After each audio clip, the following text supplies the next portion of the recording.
One tomato plant, properly planted, properly fed, properly managed from spring through to the first frost. That one plant can produce enough tomatoes to feed your family all summer long. Most gardeners never get there, not because they lack the dedication, but because nobody ever told them the 5 things that separate a tomato plant that produces all season from one that gives a few fruits in July and then quietly gives up. Stacey Murphy has been growing tomatoes commercially in Brooklyn for over a decade, feeding a 6-member CSA every single week from a small urban plot. In the next 50 minutes, she is going to walk you through all 5.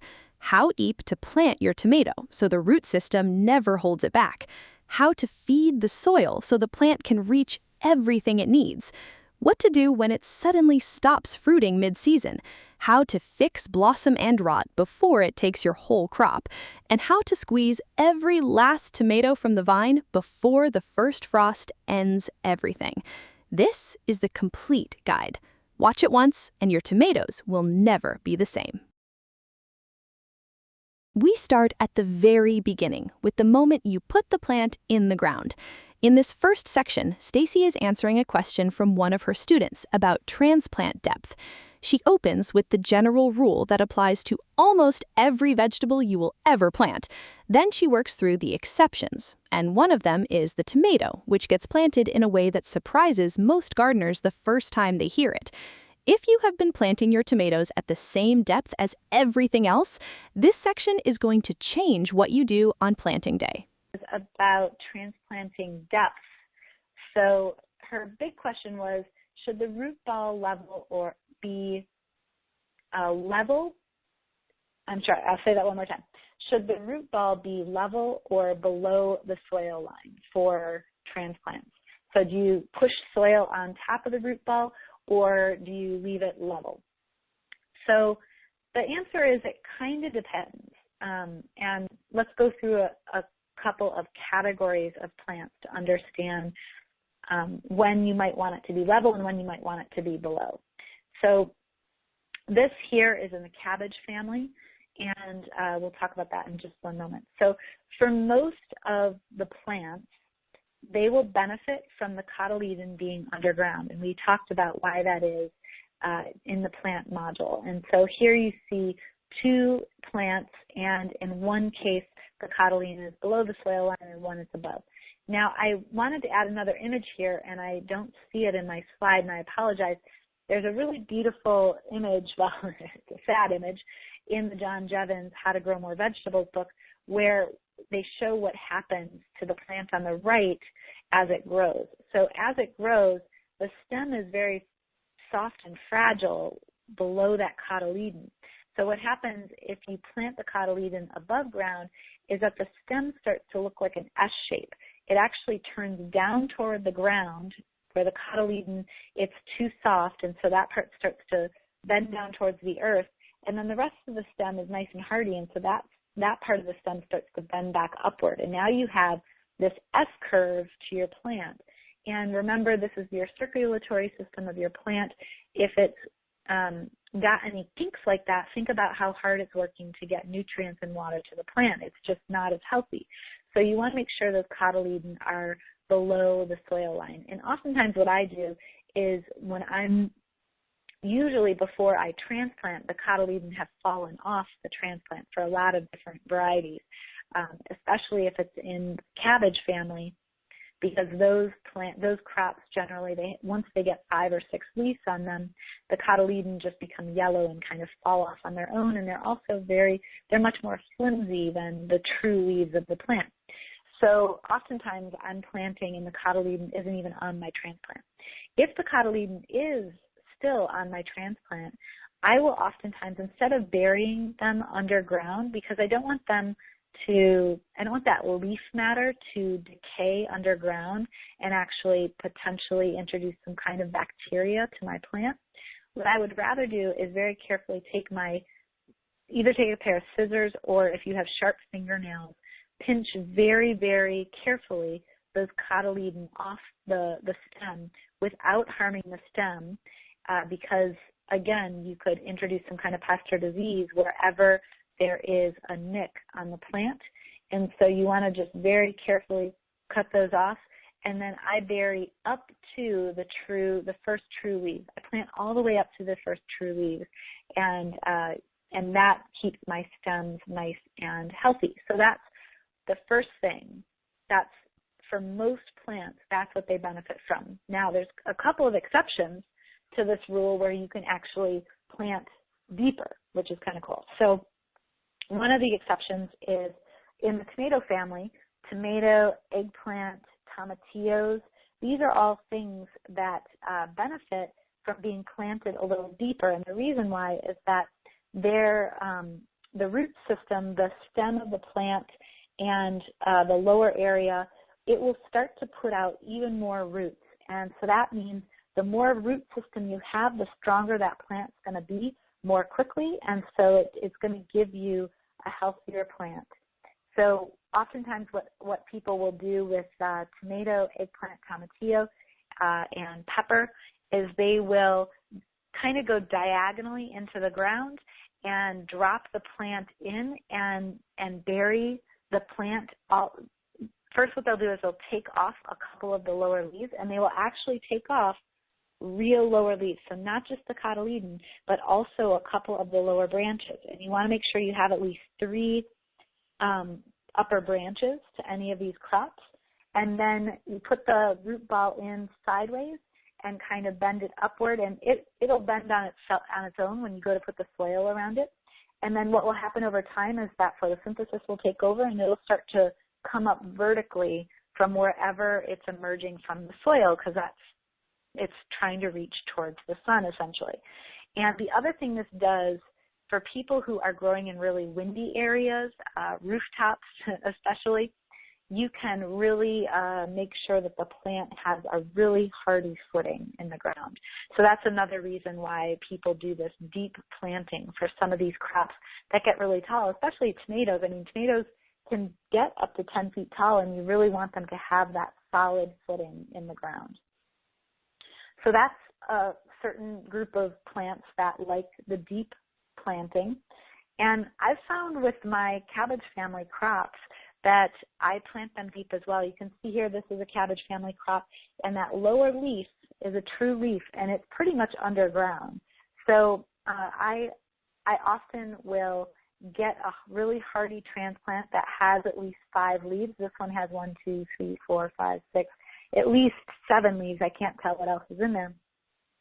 And I might pull off the bottom 2 leaves and then bury it just a little bit deeper.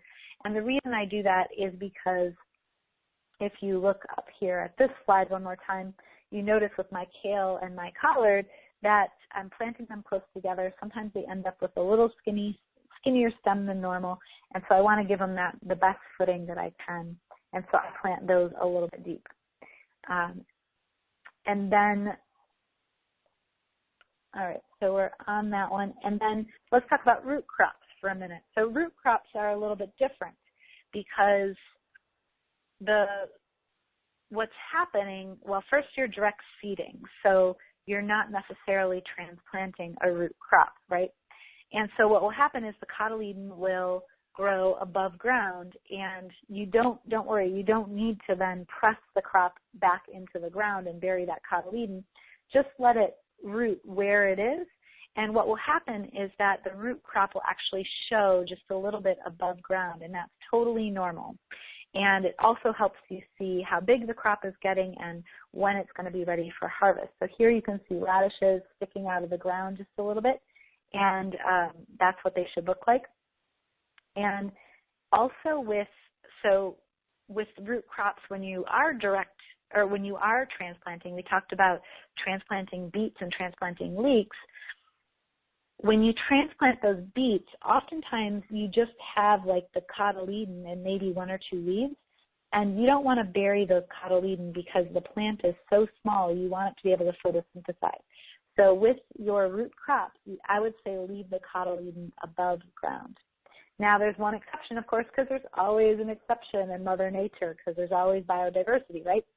And and I haven't shown it here, planting garlic is definitely different. It's a monocot versus a dicot, and that one you will never ever see actually the cotyledon, or you won't recognize it as cotyledon. It'll look like just a typical garlic stem, and that's totally normal. So the one exception with root vegetables is leeks. And with leeks, when you go to the store, I'm curious how you buy your leeks. For me, I look for the leeks with the most amount of white, or at the farmer's market, because that is the part of the crop that is the tenderest and it is the sweetest. And so if your goal is to grow a really good leek, what you actually want to do is continue to bury your leek more and more over time to increase the amount of white space, because the white is essentially the root system underground, and it's the part that's not getting photosynthesis energy, and so therefore it's remaining white. So this is the exception. When I grow my leeks, what I do is I generally transplant them in, so very carefully transplant them in, and then as they grow, I'll just add more soil I'll basically mound the soil, and my bed, I'll just take it from the bed next to it, so it'll actually change the shape of the bed, and I'll start mounding up. And I just want to make sure that there's, about 6 inches above ground at all times. And so as it gets taller, I just keep burying it more and more. All right, so that's a little bit about depth and different transplants. So your tomato is in the ground correctly, stem buried deep, roots primed to anchor a productive plant all season. Now the question most gardeners get completely wrong: what do you actually feed it? And the answer is probably not what you have in your shed. For this question, she says, I have a collection of organic fertilizers in my shed. Hold on, I want to make sure I timestamp this. Doing double tasking here. So I have these organic fertilizers in my shed that are specialized for herbs, tomatoes, root vegetables, blueberry, all-purpose. You said that you primarily use compost, some kind of fish fertilizer, and worm poo, and that other fertilizers are unnecessary. What should I do with them? Awesome question. So I am never one to waste good materials. I think that would be bad news. So if you take a look at your specialized organic fertilizers, what you're going to find, and I love that, I think she put fertilizer in quotes, which I liked.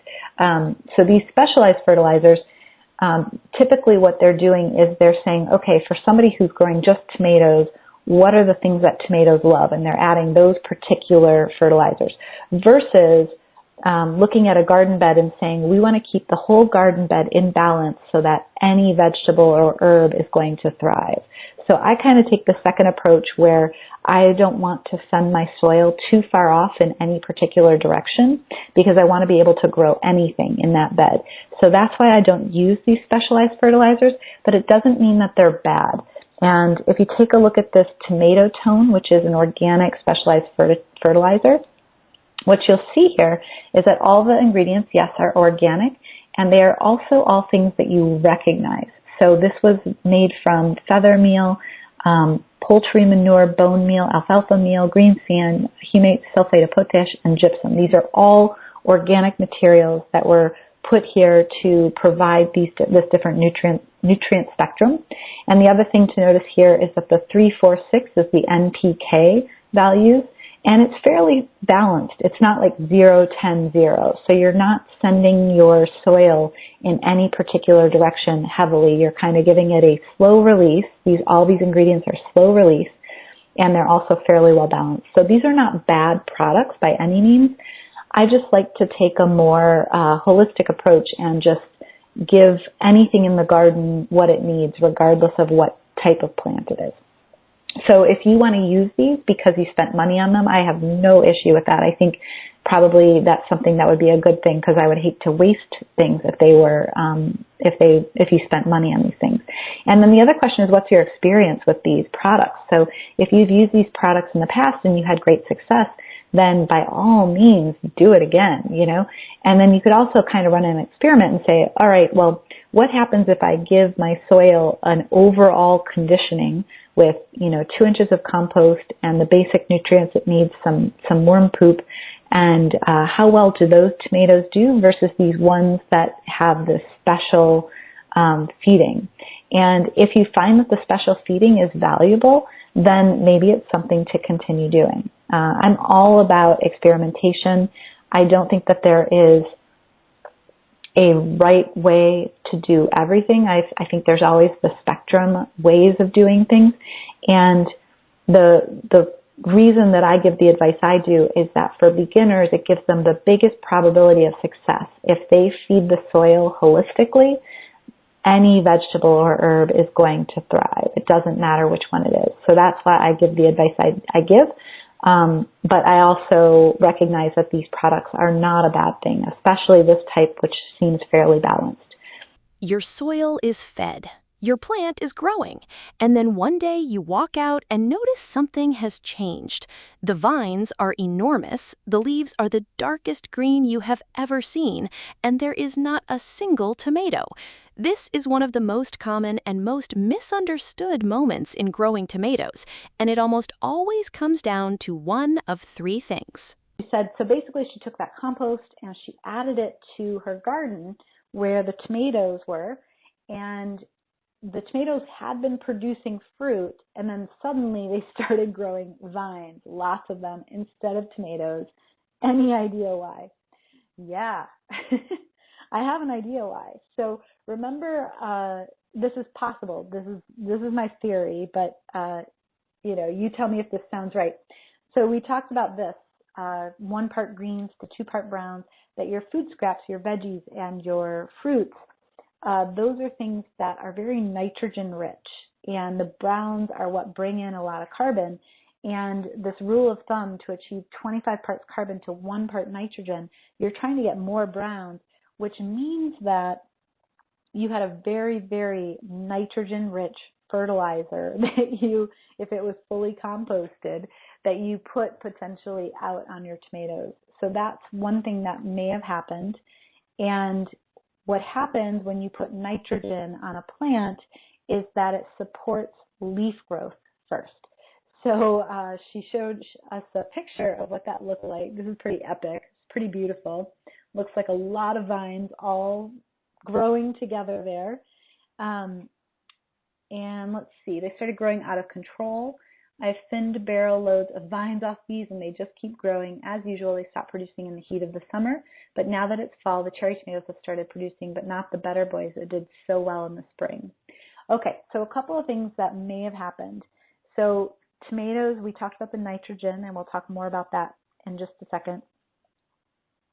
The other thing that may have happened, Sue was mentioning that tomatoes stop producing at a certain temperature. So typically when temperatures are above 85 degrees regularly, the blossoms will start to drop off the vine, and you'll just be left with greenery. And then what happens is that it takes a while for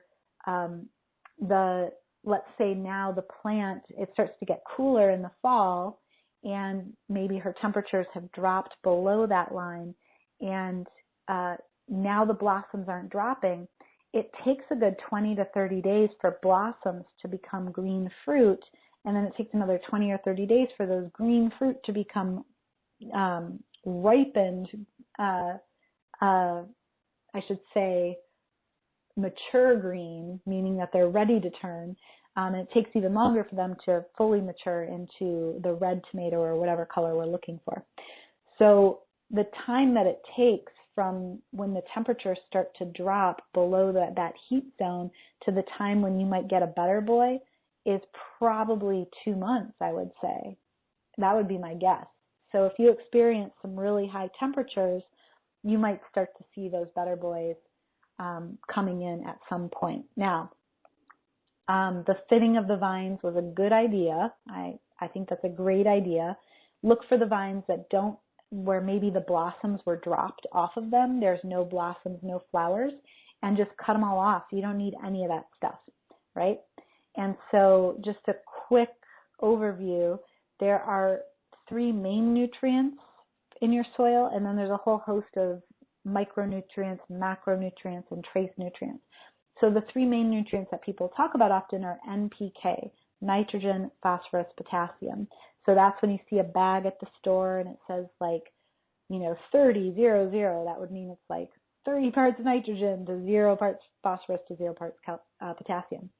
So with the nitrogen, here you see it's all about that strong leaf growth, that dark green color. So I think your compost probably was heavily nitrogen based and you want to get more other matter in there. And then phosphorus is what supports roots and then also that fruit growth, that seed formation. Now you don't necessarily want to go out there and dump phosphorus on your crops to just produce more fruit. I would go for a more balanced approach and try to create a balanced compost so that everything is there when the plant needs it. And then potassium is really kind of everything. It's disease and stress resistance, it's flavor, it's color, it's plant vigor. So it kind of helps in all realms, all right? But I'm guessing you probably had a really rich nitrogen-based compost, and that's what happened. And for those of you, we talked about soil earlier. Your next step, if you're new to gardening and you've maybe done a round of crops, you've tried to grow, and you've grown root vegetables and greens, and now it's like, okay, I'm starting to get the hang of this stuff. It's probably time at some point when things start to look wonky, it might be time to get a soil test. And what you can do with a soil test is look for all the different trace nutrients that those vegetables want. And here's a list of all those vegetables and all the different roles that the different nutrients have for the plant. And so what happens is if the plant doesn't have one of these macronutrients, micronutrients, or trace elements, is that they start to turn funny colors because some kind of plant function is not happening. So I mentioned this in the 40-day garden challenge, that if your leaves all start changing color, that's some sort of soil deficiency. And so some different examples of those deficiencies, it might mean that you get yellowing, it might mean that you get veining, it might mean that you get white edges, it might mean that you get purple leaves. All of these different things are possibilities. And so that's something to consider. Now, the other thing I just wanted to say is, so my hypothesis here is that Sue had this nitrogen-rich compost. It produced a whole bunch of vines. There's one other thing that could have happened, but I'm guessing because the rest of her garden is maybe doing well that this may not be the case. But it's possible with soil, so this is another thing about soil to start to understand. I know if you're just getting started, this can be overwhelming. There's a lot to learn about soil. The ideal pH for vegetables is somewhere around 6.8, and the reason we say that, it's a rule of thumb, and some vegetables like a soil that's more acidic and some like a soil more basic. But the reason that we like that line is that look down this chart, and what you'll see is that all the different nutrients that you need are kind of maximized at that 6.8. And so that's the ideal place where the plant makes these nutrients available. So let's say, Sue, your pH was a 6.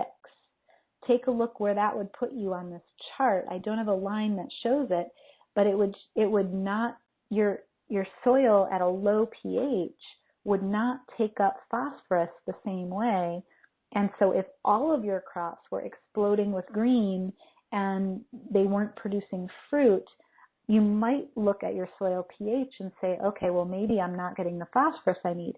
You might, it's a possibility that there might not be phosphorus present, but the other idea is that phosphorus might be present, but it's not being taken up by the plant. It's not available because the pH is not where it needs to be. So if this is a new concept to you, this might just blow your mind. The first time I saw this graphed out, I was like, oh, I see how that works. And if you're kind of fuzzy on this, I totally get that too. So hopefully that helps. And I know Sue has some experience, so I think she's gonna get the concepts that I'm talking about here.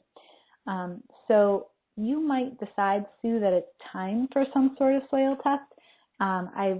And usually a soil test will come with, here's the targeted ranges of what we want those micronutrients and macronutrients to be, and then, a target area, and then like, where are you doing well, where do you have too much, where do you have too little, and you can start to see connections between what's happening with your plant and what's happening in your soil. And that's when you start to really become a garden geek because you're thinking about your soil. Now, with your tomato plants, what you can do, and it sounds like you already started cutting away a lot of the greenery. That's awesome. Commercial growers a lot of times will remove all the lower greenery in order to send more energy towards the fruiting component of the plant. So that's something you can do, right? And if you're doing this in your garden, it might look more like it's in a cage like this. Just be careful. For those of you in hot climates like Sue, if you're in the desert, you can scald your fruit if it sees too much sun. So you might want to have like just a little bit of shadow and dappled light on those fruits, and just, instead of this image where it's like the greenery is all gone, basically this idea where the greenery is right above the fruit. So those are some ideas for you about what happened with the tomatoes. And I know what it's like to have out of control vines. It's so frustrating because it looks like the plant is huge, but at the same time, what you want is the fruit, and you're not seeing the fruit. So take a look to see all the vines that don't have the setting fruit from the heat from the past. Just cut them down, get rid of them, and prune them back so that you have just the parts that are setting fruit now that it's cooling off. All right, so I hope that helps. And I don't know that you're going to be able to adjust right away to that swing of a lot of nitrogen. I don't typically think it's a good idea to see a swing like that and then try to adjust it a different way and like throw a bunch of phosphorus at it, because what's going to happen in the long run is you're just going to end up with these weird out of sync relationships between all the nutrients. So in the future, I would just work towards a more full spectrum compost and get those browns in there too. So if your plant is all vines and no fruit, you now know what to look for. But there is another problem that hits tomato growers just as hard. And this one you can see. You pick a tomato that looks perfect, you turn it over, and the bottom is black and sunken and completely rotten. That is blossom end rot. And the fix is not what most people think it is. So this is from Wendy in Ontario, Canada. And this is a question I see a lot from gardeners. So she says, right now my tomatoes are rotting at the flower end long before they are ripe, and I don't know why or what to do about it. Also, my cherry tomatoes don't seem to be affected by this problem. It's been very hot and humid here with very little rain, so we have been watering them every day.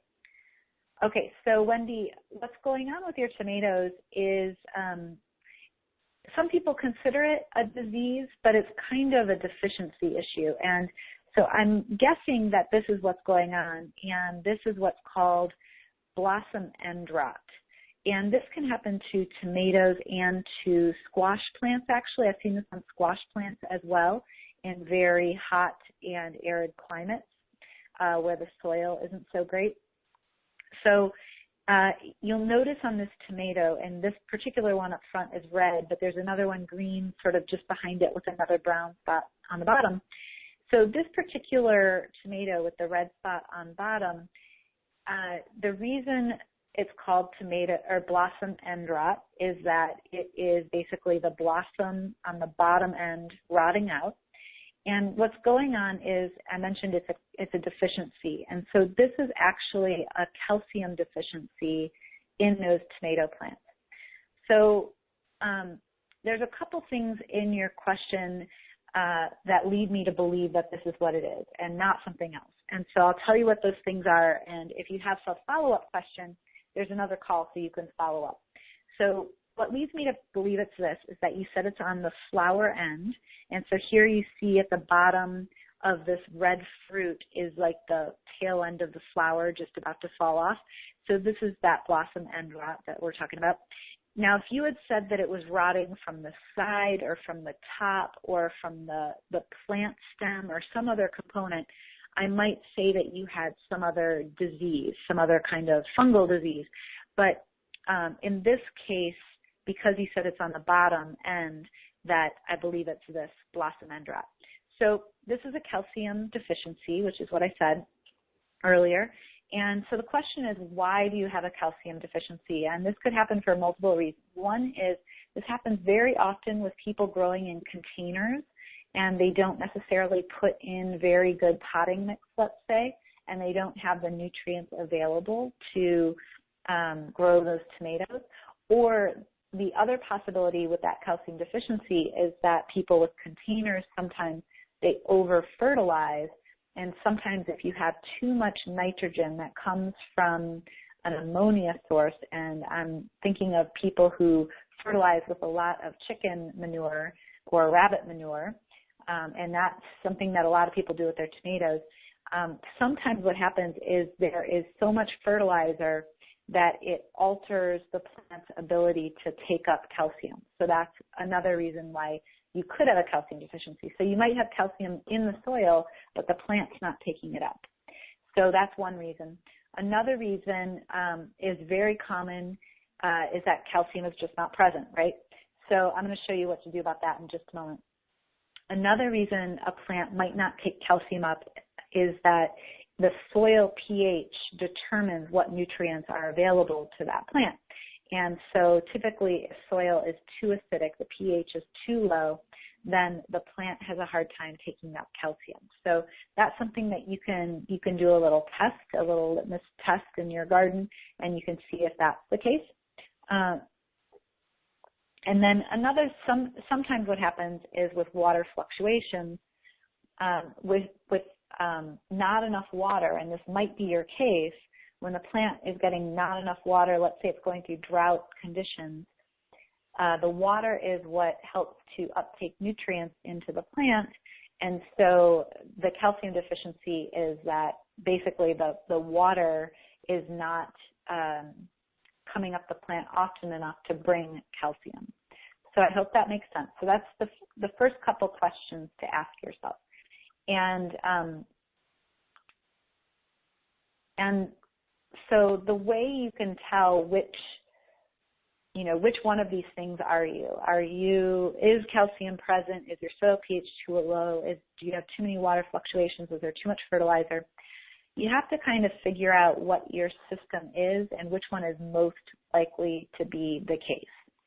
So if your soil pH is too low, simply adding calcium might not solve the problem because the plant still can't take up that calcium.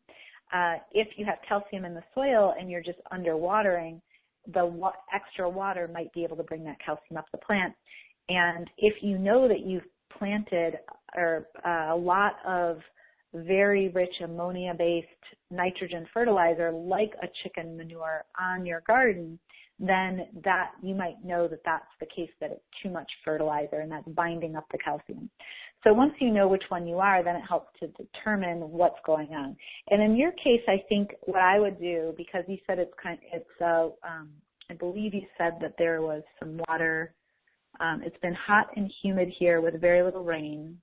So we've been watering them every day. So that's great. So it sounds like it might not be a water fluctuation issue. It might just be that you don't have enough calcium in your soil.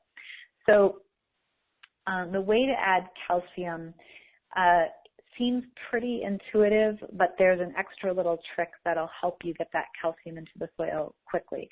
And so eggshells are a source of calcium.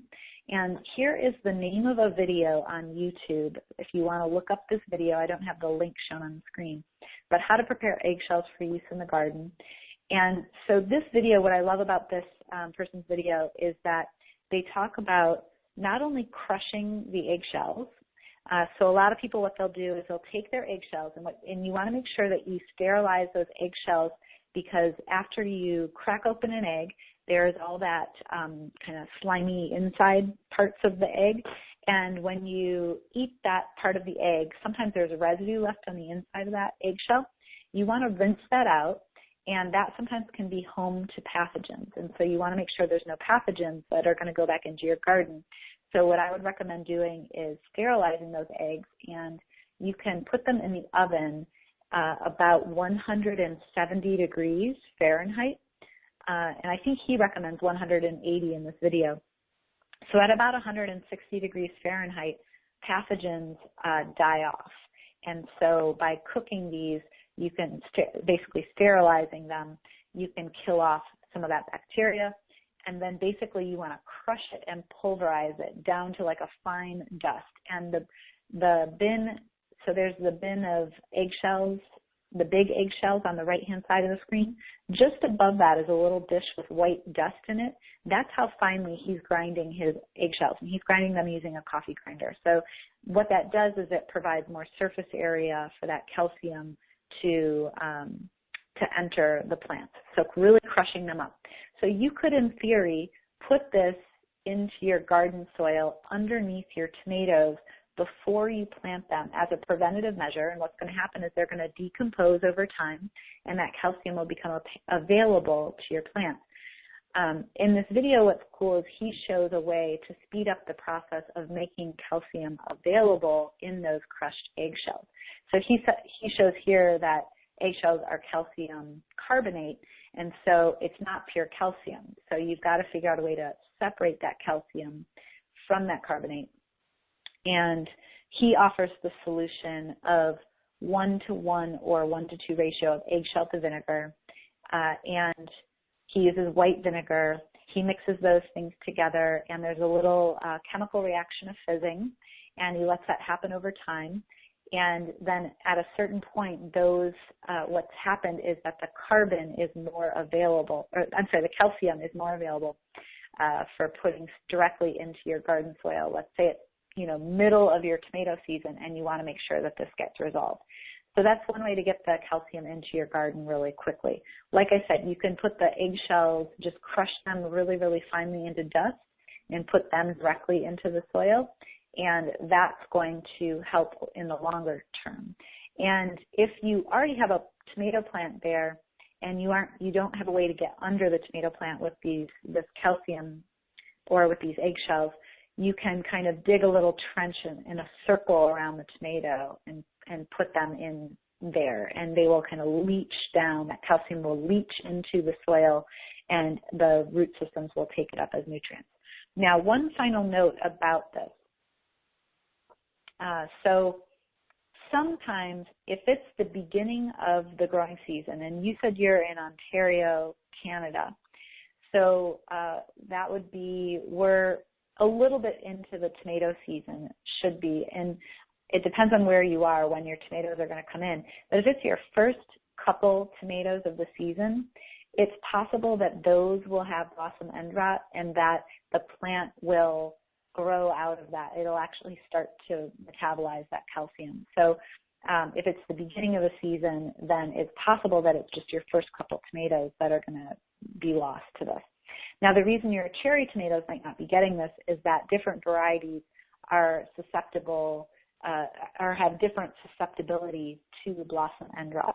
And in my experience, my cherry tomatoes never get this. Now, one note about this and something to look for, in the prevention and identification video that I have in the pest and disease management class, the 2-part class, so it's the first video, there are some slides that show different bacteria and fungal diseases of tomatoes. And so you want to make sure that this is what you have and that you don't have one of those. And this is a very telltale thing with tomatoes because that brown spot, that black spot is on the bottom of the tomato. If it's on the side of the tomato, then that could be blight, could be early blight, could be late blight, could be some other things as well. So that's what makes this such a telltale sign that this is a calcium deficiency. On the eggshells, rinse them, Bake at 170 degrees to sterilize, then crush them as finely as possible. The finer the powder, the faster the calcium reaches the root zone. You have now done everything right. Your tomato is planted deep. Your soil is fed. You know how to fix a plant that stops fruiting, and you know how to fix the rot. There is one challenge left. Autumn is coming. The temperature is dropping, and you are standing in front of a vine covered in green tomatoes, wondering how much of it is actually going to ripen before the frost ends everything. Here is what Stacey does to make sure she does not lose a single one. Next question is from Rika, and she was asking about fruiting temperatures. And I know that this question came up twice. I'm trying to think if it was Stephanie who had this question as well. So the question is, fruiting and temperature. At 50 degrees Fahrenheit, do tomatoes, eggplants, etc. stop setting fruit, stop growing, stop ripening? Is that daytime? Is that nighttime? Yeah, I totally get it. It's okay, so let's take a look at all of this. So tomato plants, they will grow below 50 degrees Fahrenheit. So the roots and the greens can establish themselves in the early spring. So when I'm in Brooklyn, let's say, and it's spring, when I plant usually about usually about April 15th in Brooklyn, there's no chance for frost. And the daytime temperatures are typically in the, mid 40s-ish. The daytime might be a little bit warmer, but the nighttime definitely does not go below 33, which is freezing. And, or 32, which is freezing.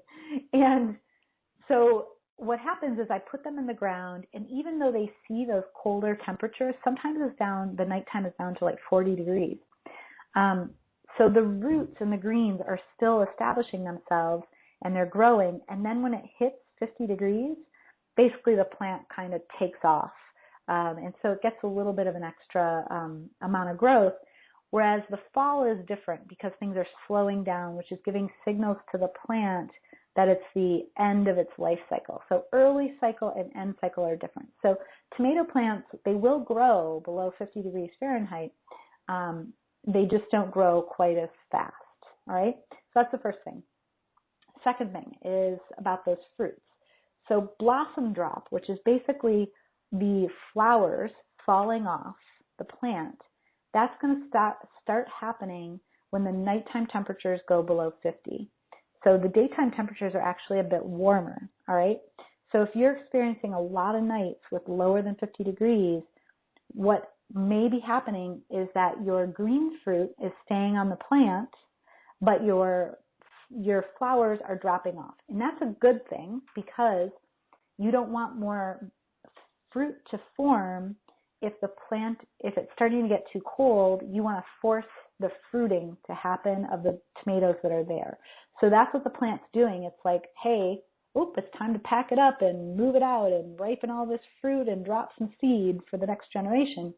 So basically it's protecting for that, and it's dropping any flowers so that no new fruit can set, because that new fruit would basically take energy away from those ripening tomatoes.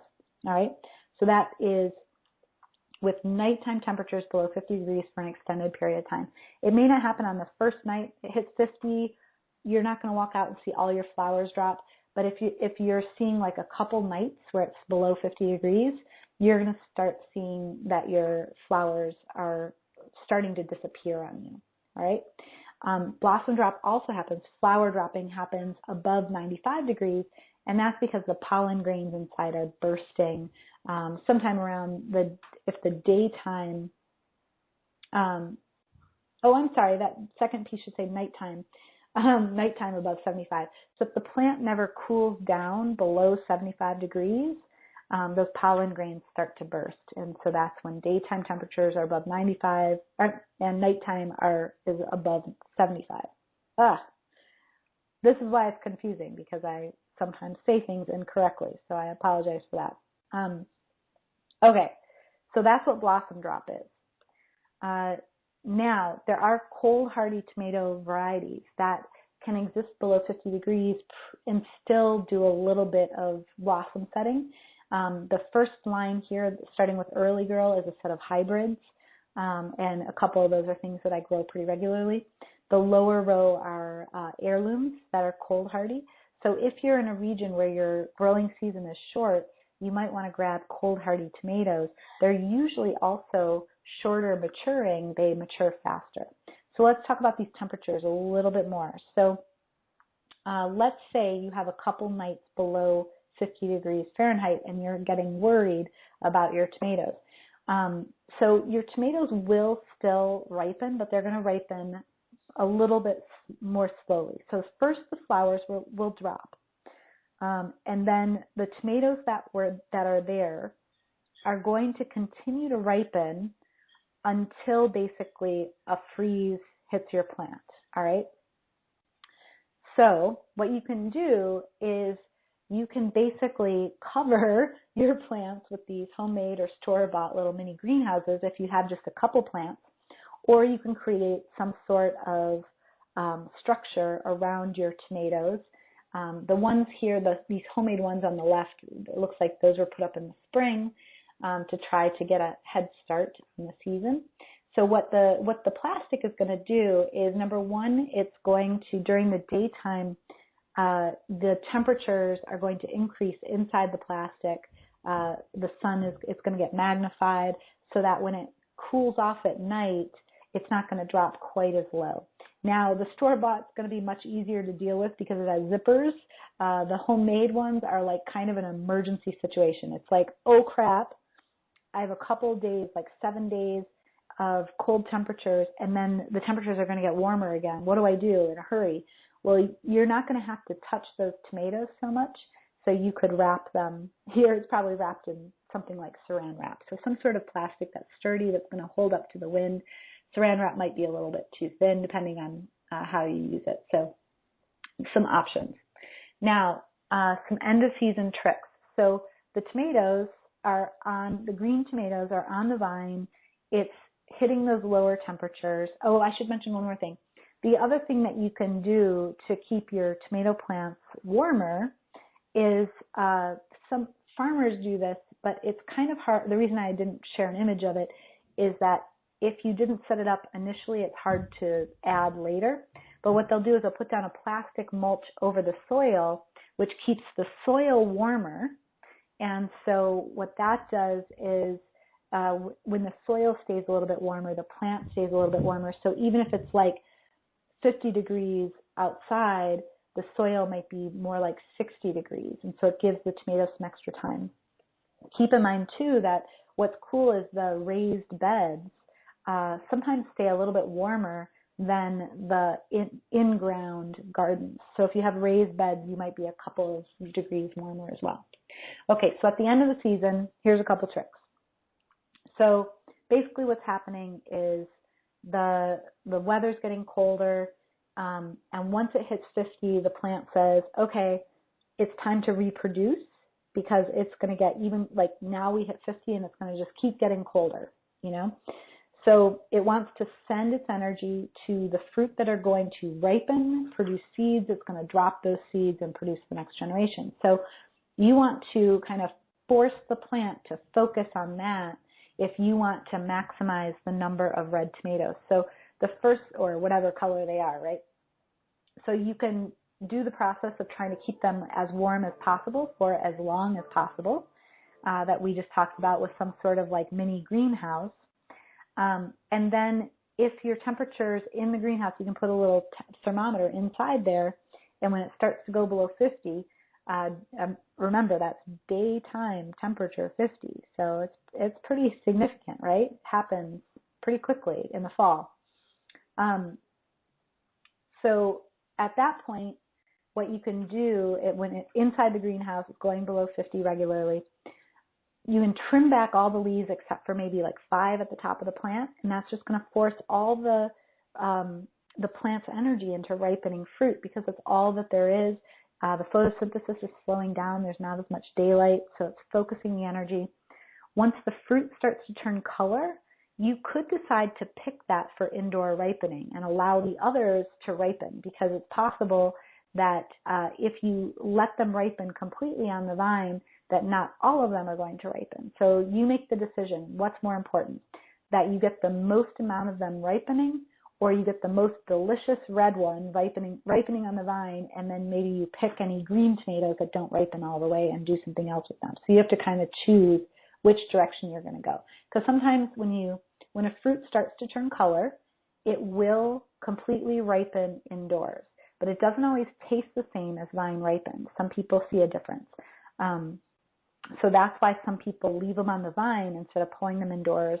But other people want all of them to ripen, and they're okay with sacrificing a little bit of flavor because they want all of them to ripen. So they'll pick anything that's turning color to let the other ones ripen in. And then you want to reduce your watering because that basically stresses the plant a little bit, increases the maturity of those tomatoes. Some people will even, and I've never done this to test it. I don't know how you would get enough of a sample size to see if this makes a difference. But I've heard that if you kind of just pull on the root system just a little bit, just enough, so that you feel the plant move a little bit, it sends a signal to the tomato plant. It's a little stressed, and it will basically say like, oh, we got to set seed, ripen all that fruit and drop that seed because something is trying to tear us apart. I prefer not to do that, but that's an opportunity. And along that same line, some people will basically cut the stem or just pull up the plant with some of the root system. They'll kind of shake off any of the soil, and they'll bring that whole plant indoor. They'll hang it somewhere to dry, and those fruit will continue to ripen on the vine. So if it's too cold outside, if it's warmer inside, they're going to ripen faster. So that's the idea behind that. So you get kind of like room temperature, which is perfect for tomatoes. Hopefully you can find someplace that has a little bit of light. It's not total darkness. And of course, anything that you bring inside, you can put it in a sunny windowsill. That works pretty well. Some people prefer the bag method where they basically put it in like a darkened bag and it'll ripen. Some people swear by, what the tomato industry does is they pump ethylene gas into tomato trucks in order to get the tomatoes to ripen. But a lot of us know that like the tomatoes don't taste all that great because they've been kind of ripened, picked green and then ripened with ethylene gas. But if your tomato is starting to turn colors and already starting to ripen, or if you have the whole plant and you're bringing it indoors, things like fruits, like apples, those are things that have a lot of ethylene-producing gas, and if you keep them close to those tomatoes, they could potentially ripen faster. So those are some end-of-season tricks.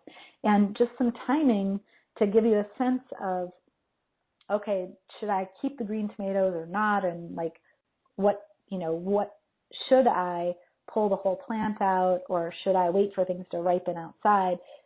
Keep in mind this timing. So how much season do you have left until it's lower than 50 degrees during the daytime regularly, because that's basically when you're going to stop having blossoms. So keep in mind blossom to like a full-size tomato. Let's say it's a big tomato.